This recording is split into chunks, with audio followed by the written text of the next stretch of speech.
আসসালামু আলাইকুম। সাথী কুকিং রেসিপিতে আপনাদেরকে স্বাগত জানাচ্ছি। আবারও হাজির হয়ে গেলাম নতুন একটা রেসিপি নিয়ে, ডিম দিয়ে লাউ রান্না। আপনাদের বাসায় যদি মাছ মাংস না থাকে তাহলে এই রেসিপিটি আপনারা ট্রাই করে দেখতে পারেন। সাধারণ রান্নাও অসাধারণ হয়ে উঠতে পারে। আশা করি এই রেসিপিটি আপনাদের ভালো লাগবে। তাহলে চলুন দেরি না করে দেখে আসি রেসিপিটি। Let's go to my kitchen and cook.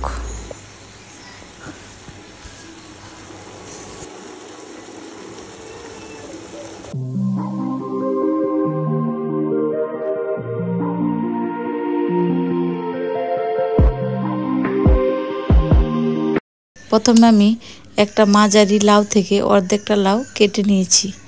তারপর এখানে কিছু ইনগ্রেডিয়েন্ট নিয়ে নিয়েছি, এগুলো আপনাদেরকে এক নজরে দেখিয়ে দিলাম। যেমন ডিম, হলুদের গুঁড়া, মরিচের গুঁড়া, আদা পেস্ট, রসুন পেস্ট,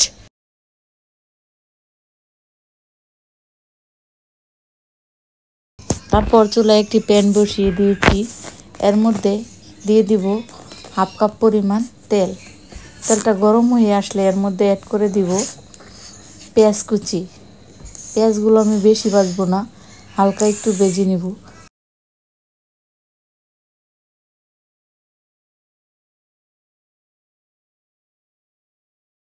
তারপর অ্যাড করে দিব রসুন পেস্ট 1 পিস পরিমাণ, আদা পেস্ট 1 পিস পরিমাণ।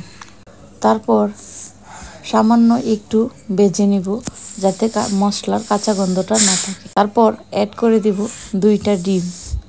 ডিমটা দিয়ে আমি একটু নেড়েচেড়ে নিব।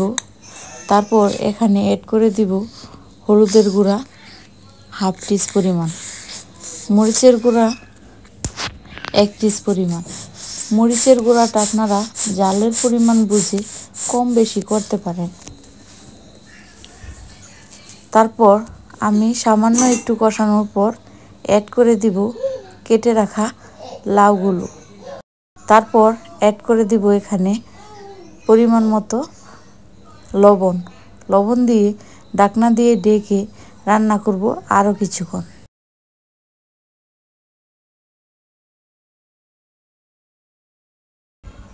এতে কোনো প্রকার পানি ব্যবহার করব না, কারণ লাউয়ের মধ্যেই এক্সট্রা পানি আছে। লবণ দেওয়ার পর যে পানিটা বের হয়েছে এতেই আশা করি লাউটা সেদ্ধ হয়ে যাবে। লাউটা রান্না করা হয়ে গিয়েছে। এখন এর মধ্যে অ্যাড করে দিব 2টা কাঁচামরিচ। কাঁচামরিচটা আমি জাস্ট ফ্লেভারের জন্য দিয়েছি। আপনারা চাইলে এখানে ধনেপাতা কুচি অ্যাড করতে পারেন।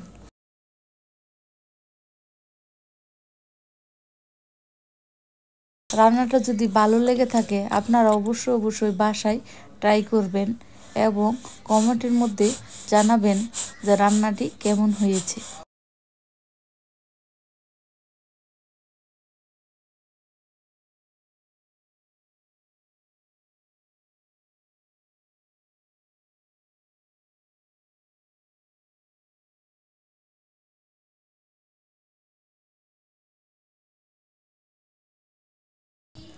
আরেকটা কথা বলি, ফুড ইজ লাইফ।